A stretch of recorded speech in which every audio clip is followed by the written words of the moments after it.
Well, tonight on the podcast, ladies and gentlemen, I want to review a video that came out of CNN, and you had the host Laura Coates.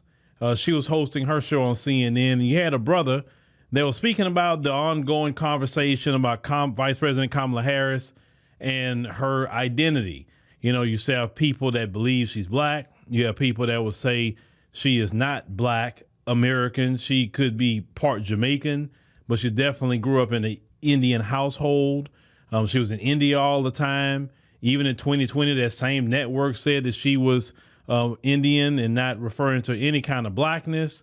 But let's go ahead and play this clip. But it's a little bit deeper than just Vice President Kamala Harris. So to answer your question as it relates to that, you know, we all know when, you know, Vice President Kamala Harris ran for, you know, Attorney General, you know, and you can fact check me on this. News outlets said she's the first Indian American. She did run as Indian American, okay, and then she was chosen for the vice president nominee as the candidate for Joe Biden, and he was told that you will get a black woman. So then she says, well, here is a black woman. So in all fairness, when she asked that question to President Trump, that's a valid, you know, answer, because that's based on her, where she was in her life, what she chose to be at that time.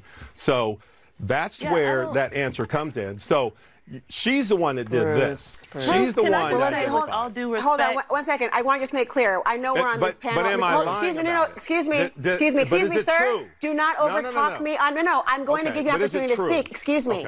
Do not overtalk me on my program. I am trying to give. That's why, if you would allow me to speak, I would clarify the opportunities for each of you on the panel to have a chance to speak and have your own point heard to an audience who's eager and speaking with bated breath to hear your opinion. But you cannot talk over each other. I want everyone to hear. So when you hear this voice or this ding, ding, ding of the Laura Coates sound, please stop.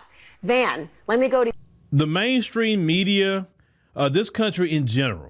Not just even the mainstream media. They do not like to see straight-laced black men have a voice. And you know why they don't like to see us having any kind of voice at all as black men?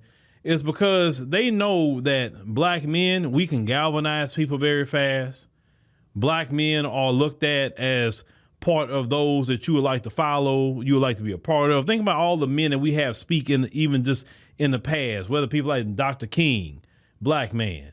And look at what he has done. Malcolm X, look at what he has done. People like Minister Farrakhan, look at the Million Man March or something like that. I mean, what other men that you see out here have galvanized their group to go out and do even the Million Man March? You understand? They don't want us to have a voice. They want to make sure in our community that only the women can have a voice, or the women are in leadership.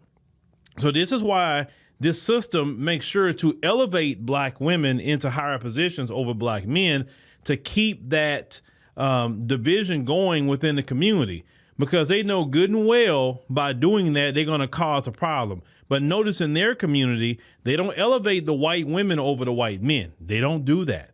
They make sure the men is at the top. Now, of course, the women's going to be in a higher position than the black man and the black woman. You understand? Because it's not like the black woman is over the white woman in this country, but they do not want black men to have a voice. Even if you look at things politically, they talk about politics, the Democrat Party. They do not want the black man to have a voice, with exceptions. You may say, okay, Phil, well, what are those exceptions? If you are a black man who is sassy, you can have a voice. For example, if you like Boule Martin, if you're crying all over the place like Van Jones, you can have a voice in the Democrat Party, because you come across, one is sassy, the other one is buck broken. So if you're that kind of black man, you can have a voice in the Democrat Party. If you're a man who are part of the LGBT community, and when I say LGBT, I mean LGBT in a way you're not threatening, you can have a voice, because you got some people who are brothers who are part of the LGBT community, and they speak no different than I speak about the issues. They understand that they're not included in the agenda when it comes to the Democrat Party. And if you're a black man who is an immigrant, you can have a voice in the Democrat Party and in the mainstream and whatever. Think about that. These people know people like myself and many others out here who are black men, especially election time, when you need to be probably talking to black men and figure out what black men are saying. They rather come listen to what you say on social media or different platforms They rather troll you, but they do not really want you to go on their platforms and them to ask you questions about the election or about how black men are feeling. Because what they're afraid of is for you to really tell them the truth on how black men are really feeling. You resonate with a lot of black men and then say, wait a minute, it'll be more black men say, let me go find out who this guy is, because I need to probably listen to what he got to say because I can resonate with that brother. That's the main reason why they really don't want to talk to many of us, right? But they know everything that we're saying. They act like they don't know, but they know. But they've always, it's a history in this country how they always been threatened by black men and what we have to say. You understand? The unfortunate part is that some, not all, but some of the women in our community go along with that plan about let's go it on and undermine the man. And they think, well, if they give us a couple of token positions or some sort of representation, then it's cool. You look at the Vice President Kamala Harris thing. If you look at that, of course, you got black women and a lot of black men not supporting that. But then you have a few black men and probably more women supporting it because, oh, it's representation. Oh, I can move up the corporate ladder. You know, oh, I've been in the Divine Nine, especially a lot of sororities. Oh, that's a sorority sister. So, you know, that's how they thinking about it, right? They're thinking about, I can probably get something out of this if she get up in there. But they're not thinking about anything related to what's good for the black community.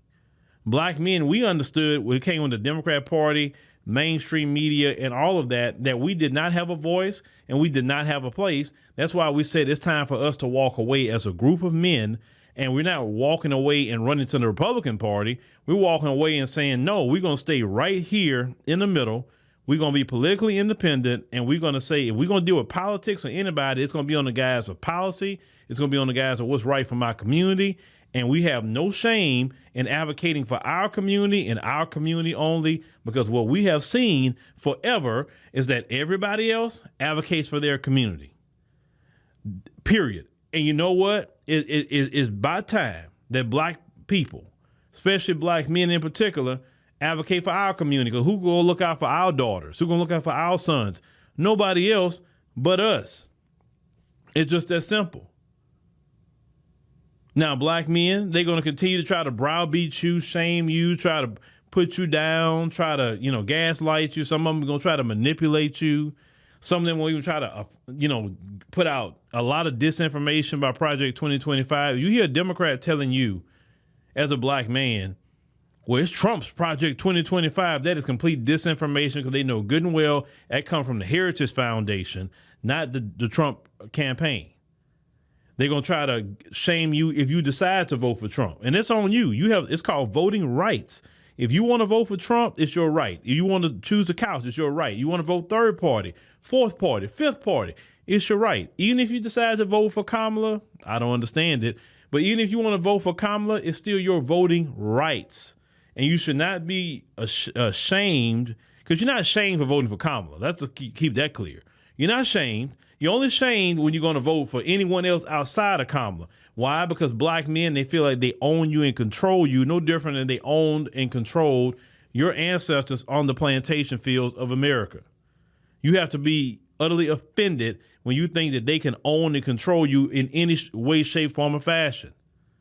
And the reason why they don't want black men to have a voice, because other black men feel just like I feel or you feel as a black man, but sometimes they feel like they're alone because they think they're by themselves. But then when they hear other black men speaking the same way, they're like, you know what? See, I knew this wasn't, I didn't feel like this alone. I knew something wasn't right. I knew it. And that's why they try to minimize the voice of black men, period. But you know what? The beauty of today is that we have many avenues to get out our voice now. One person can take something you said, a video, share it, even now on the platform you made it on, and it can be spread everywhere. Thank God that we don't have to depend on the mainstream media no more to get our voice out. And a lot of times, brothers, you may feel you alone in standing on these issues. You look at how Laura Coates responded to him. You saw how Van Jones had his face. But they used to men, especially not straight-laced men, on these platforms. So good luck of that guy going back to that platform. Like the Van Jones is what they want. The Boulay Martin is what they want. You understand? That's why I'm a firm believer as men, we got to create our own platforms and work every way we can to grow these platforms, because we all we got. We are all we got. And a lot of the women are dependent on us as black men to be the voice, because a lot of them don't agree. Some go along, but a lot of more black women than what you think don't agree with that crowd that support Kamala. They actually agree more with the men. They say, yes, I've been waiting on brothers to take a stand. Some of them been saying that. And you starting to see more of these sisters now coming out against the Democrats, Kamala, and all of that, because they've been feeling that way. But a lot of times, listen, let me tell you something, brothers. Women, no matter what they say, they prefer to be, in the following a man. Period. No matter what they say, no matter how modern they become, you can't escape the way God created the earth. And he created it where men are supposed to lead, women are supposed to follow and assist. They're not supposed to do it for you. And the reason why some women get upset is because they've been doing too much. They're supposed to be just assisting us in the leadership of the community. They don't supposed to be doing it. That's why they're getting so tired quick. Their body's breaking down and all of that, because they don't supposed to be doing that. They're supposed to be just assisting us making the community well. We the ones supposed to be taking the leadership of everything. And I'm glad a lot of black men are starting to take some leadership. I'm glad. And it's on us as black men to status correct the community too. And we don't need permission from no woman. We don't need no permission from them folks or the Democrats or anybody to do what we feel we need to do as men in our community. Every other man try to control his community, but black men can't. No. And one thing y'all don't understand too, while some black men like Trump, look at the NABJ thing, right? When that lady, Rachel Scott, tried to start with Trump, he went right at her. Listen, how many times brothers have been put in that position where you just being talked to any kind of way? And in this community, if you say something like that, what are you talking about? You this, you that, you know what I'm saying? They want you to basically take it, but you can't respond to it. That's why I told y'all last time when Trump was running, some men just in general, not just black men in general like Trump, because he don't put up with no crap from nobody. He don't care if you're a woman, man, he don't care about whoever. And really seeing a man being a doggone man is refreshing in America, because look at all the men they want to promote. Billy Porter. That's who they want to promote. Van Jones. That's who they want to promote. So I'm telling y'all, I keep talking to so many black men, and black men, they didn't had it. And I'm telling y'all, a lot of them going to vote for Donald Trump. Not because I'm just telling you.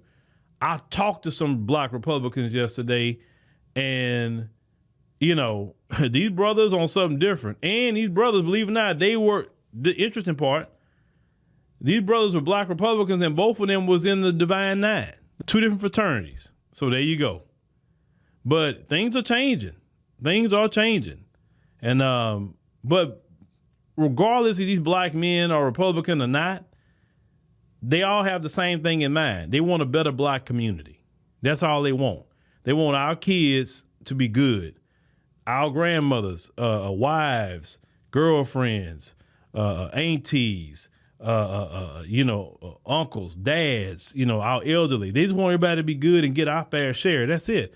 And I told y'all, I can work with anybody as long as you want the betterment of the community involved. I don't care about nobody's political anything, because I'm not tied to Democrat. I'm not tied to Republican. And I ain't explaining to them why I would never be tied myself to a Republican Party or the Democrat Party. I can't tie myself to that, because we're going to have a major ideological difference, and it's just not going to be, what they want to hear from me. But black men, speak up, speak loud, and take a lead. Don't matter the mainstream media or nobody want to hear you. All great people are never wanted to be heard. Trust me. You got to speak up and just take that leadership, brothers. That's it. Because it's our time now as brothers to step in our rightful place. And trust me, more people going to support you stepping